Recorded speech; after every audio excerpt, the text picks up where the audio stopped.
할렐루야 성도 여러분, 2025년 1월 첫 말씀 묵상 시간입니다. 올해부터 새벽 기도회가 없는 토요일에는 이렇게 영상으로 여러분과 만날 수 있도록 하겠습니다. 오늘 우리는 여호수아 3장 말씀을 통해 요단강을 건너는 의미에 대해서 함께 묵상하고자 합니다. 이스라엘 백성들이 40년간의 광야 생활을 마치고 드디어 가나안 땅 입성을 목전에 두고 있습니다. 그들 앞에는 마지막 장애물인 요단강이 가로막고 있었습니다.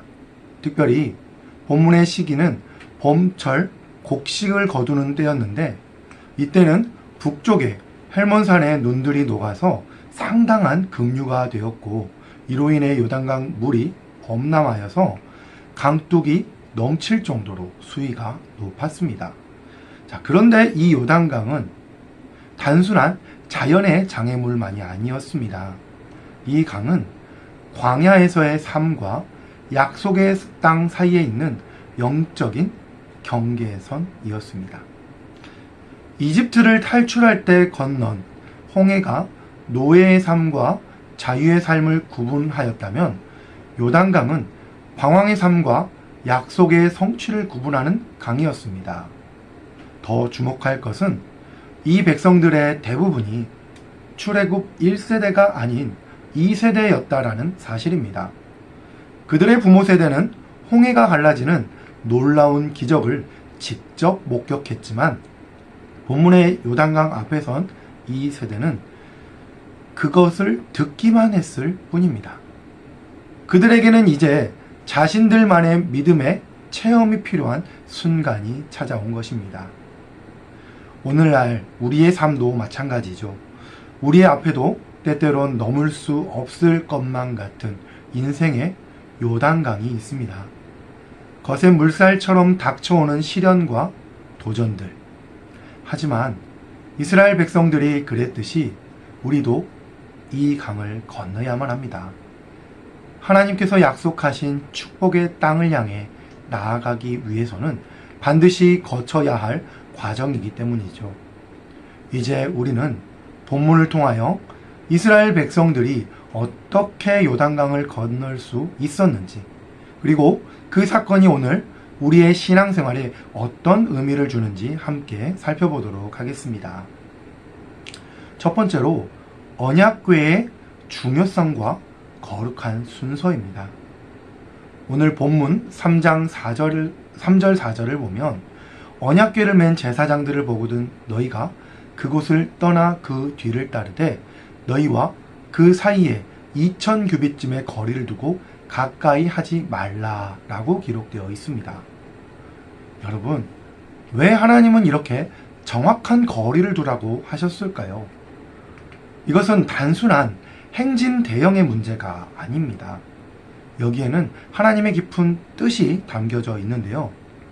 언약궤는 하나님의 임재를 상징했습니다. 이스라엘 백성들과 언약궤 사이에 2000규빗, 약 1km 정도의 거리를 둔 것은 하나님의 거룩하심과 그분을 향한 경외심을 나타내는 것입니다. 우리는 여기서 중요한 하나님의 뜻을 발견할 수 있는데요. 하나님을 믿되 함부로 대하지 말라라는 것입니다. 하나님과 친밀한 관계를 가지되 그분의 거룩하심을 잊지 말라라는 것이죠. 오늘날 우리는 때때로 이 균형을 잃어버리고 있지는 않습니까? 때때로 우리는 하나님을 너무 가볍게 대할 때가 있습니다. 아빠 하나님, 아빠 아버지라고 부르면서 그분의 위엄과 거룩하심을 잊어버릴 때가 있습니다. 또 반대로 어떤 이들은 하나님을 너무 멀리 계신 분으로만 여깁니다. 그래서 그분과 친밀한 교제를 누리지 못합니다. 이스라엘 백성들은 광야 40년 동안 수많은 실수를 저질렀습니다. 그러나 요단강을 건널 때는 달랐습니다. 그들은 하나님이 정하신 순서를 정확하게 따랐습니다. 제사장들이 앞서고 백성들은 정해진 거리를 두고 따라갔습니다. 그리고 그 결과는 어떻습니까?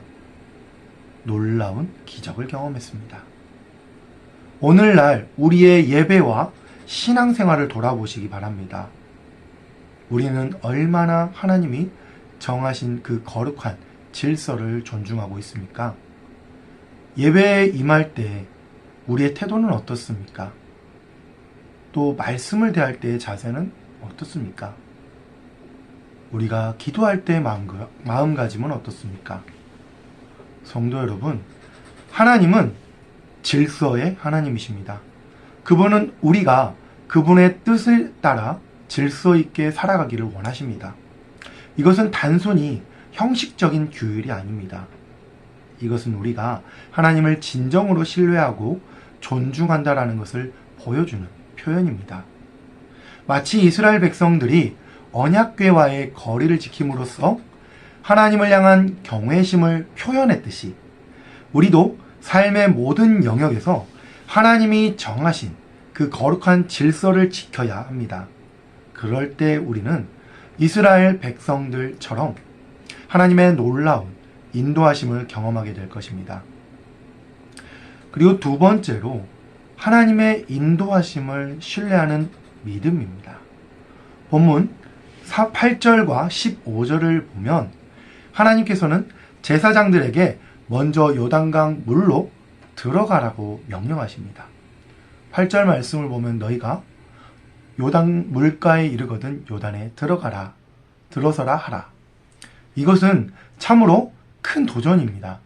범람하는 그 강물 앞에서 무거운 언약궤를 메고 먼저 발을 내딛어야 했기 때문이죠.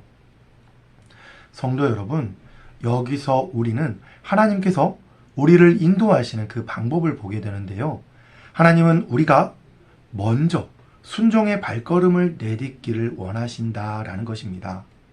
15절을 보면 요단이 곡식 거두는 시기에는 항상 언덕에 넘치더라라고 기록되어 있습니다. 다시 말해 가장 불가능해 보이는 상황에서 하나님은 그들의 믿음의 발걸음을 요구하신 것이지요. 제사장들이 발을 물에 담그기 전까지는 아무 일도 일어나지 않았습니다. 물은 그대로 흐르고 있었고 강은 여전히 범람하고 있었습니다. 그러나 그들이 믿음으로 발을 내딛는 그 순간 놀라운 일이 일어났습니다. 위에서 흐르던 물이 멈추어 섰고 백성들이 마른 땅을 밟고 건너설 수 있게 되었습니다. 지금 우리의 삶을 돌아보십시오. 여러분 앞에 있는 요단강은 무엇입니까? 혹시 사업의 위기입니까? 질병의 위협입니까? 관계의 어려움입니까? 그것도 아니면 신앙생활의 정체기입니까? 우리는 종종 모든 상황이 완벽해지기를 기다립니다. 모든 문제가 해결된 후에 우리는 순종하려고 합니다. 그러나 하나님은 지금 이 자리에서 우리의 믿음의 결단을 원하십니다. 홍해를 건넌 1세대와는 달리 요단강을 건넌 2세대는 새로운 믿음의 체험이 필요했습니다. 그들은 부모 세대의 이야기가 아니라 자신들만의 하나님의 체험이 필요했던 것입니다. 그것은 오늘 우리도 마찬가지입니다. 우리는 부모님의 신앙, 옆 사람의 신앙, 나 자신의 그런 신앙이 아니라 나 자신의 살아있는 그 믿음의 체험이 필요합니다. 하나님은 지금도 우리에게 말씀하십니다. 내가 너와 함께하리라. 두려워하지 말고 믿음으로 발걸음을 내딛어라. 여러분, 요단강 앞에서 주저하고 계십니까? 우리의 발걸음이 내딛어질 때 하나님의 놀라운 역사가 시작될 것입니다. 마치 제사장들의 발이 물에 닿는 순간 강물이 멈추었던 것처럼 우리의 순종의 발걸음과 함께 하나님의 놀라운 기적은 시작될 것입니다. 이것이 바로 하나님께서 우리에게 원하시는 믿음입니다. 상황과 환경을 바라보는 믿음이 아니라 하나님만을 바라보는 믿음. 계산하고 따져보는 믿음이 아니라 전적으로 하나님을 신뢰하는 믿음입니다. 이러한 믿음의 발걸음을 내딛을 때 우리의 삶에도 요단강을 건넌 그 이스라엘 백성들처럼 놀라운 하나님의 역사가 일어날 것입니다. 그 역사가 우리 성도님들에게도 다 일어날 수 있기를 바랍니다. 마지막 세 번째로 하나님의 능력과 기적의 현장이라는 것입니다. 본문 13절과 16절을 보면 온 땅에 주 여호와의 궤를 맨 제사장들의 발바닥이 요단물을 밟고 멈추면 요단물 곧 위에서부터 흘러내리던 물이 끊어지고 한 곳에 쌓여 서리라. 곧 위에서부터 흘러내리던 물이 그쳐서 사르단에 가까운 매우 멀리 있는 아담 성읍 변두리에 일어나 한 곳에 쌓이고. 여러분, 이것은 단순한 자연현상이 아닙니다. 전능하신 하나님의 능력이 나타난 것입니다. 범람하던 넘치던 요단강이 갑자기 멈춰섰습니다. 마치 보이지 않는 거대한 댐이 세워졌던 것처럼 물이 한 곳에 쌓여섰습니다. 이것이 바로 우리가 섬기는 하나님의 능력이십니다. 이 사건은 40여 년 전 홍해가 갈라졌던 그 기적을 떠올리게 하죠. 그러나 더 중요한 것은 이 기적이 가진 의미입니다. 요단강을 건넌다라는 것은 광야의 삶을 완전히 끝내고 약속의 땅으로 들어간다라는 것을 의미했습니다. 방황의 시기가 끝나고 정착의 시기가 시작된다라는 것이지요. 성도 여러분, 우리의 삶에도 이러한 전환점이 필요하지 않습니까? 영적으로 방황하던 삶에서 하나님의 약속을 붙잡고 살아가는 그 삶으로의 전환. 뜨뜻미지근한 신앙에서 뜨거운 신앙으로의 전환. 나태한 삶에서 사명을 따라 사는 삶으로의 전환. 이것이 바로 우리에게 필요한 요단강을 건너는 경험입니다. 여러분, 혹시 지금 자신의 삶이 광야처럼 느껴지십니까? 앞이 보이지 않는 것 같습니까? 내 힘으로는 도저히 건널 수 없는 그 인생의 강을 만나셨습니까? 그러나 오늘 말씀은 우리에게 소망을 줍니다. 하나님은 지금도 여전히 전능하신 분이시기 때문입니다. 범람하는 그 넘치는 요단강도 하나님 앞에서는 멈추어 설 수밖에 없었습니다. 이와 마찬가지로 우리 앞에 놓인 그 어떤 문제도 하나님의 능력 앞에서는 멈추어 설 것입니다. 질병의 강물도, 경제적인 어려움의 급류도, 관계의 소용돌이도 하나님께서 그것을 막으시면 멈추어 설 수밖에 없습니다. 그러나 이 모든 것의 전제는 우리의 순종이죠. 제사장들이 믿음으로 발을 내딛었을 때 그 기적이 일어났듯이 우리도 하나님을 신뢰하며 한 걸음을 내딛어야 합니다.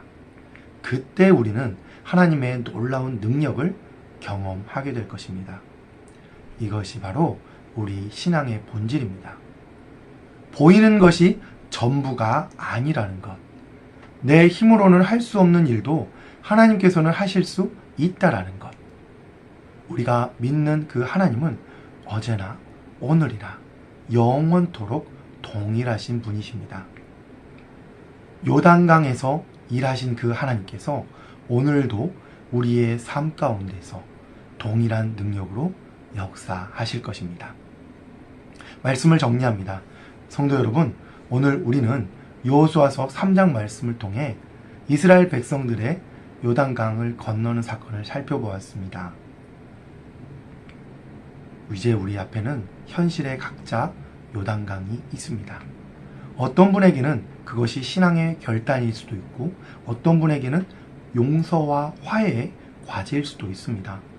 또 어떤 분에게는 새로운 사역의 도전이나 인생의 중요한 선택일 수도 있습니다. 그러나 기억하시기 바랍니다. 여러분은 혼자가 아니라는 것. 이스라엘과 함께 하셨던 그 하나님이 오늘도 지금도 우리와 함께 계십니다. 여러분, 지금 그 요단강 앞에서 망설이고 계십니까? 두려워하지 마십시오.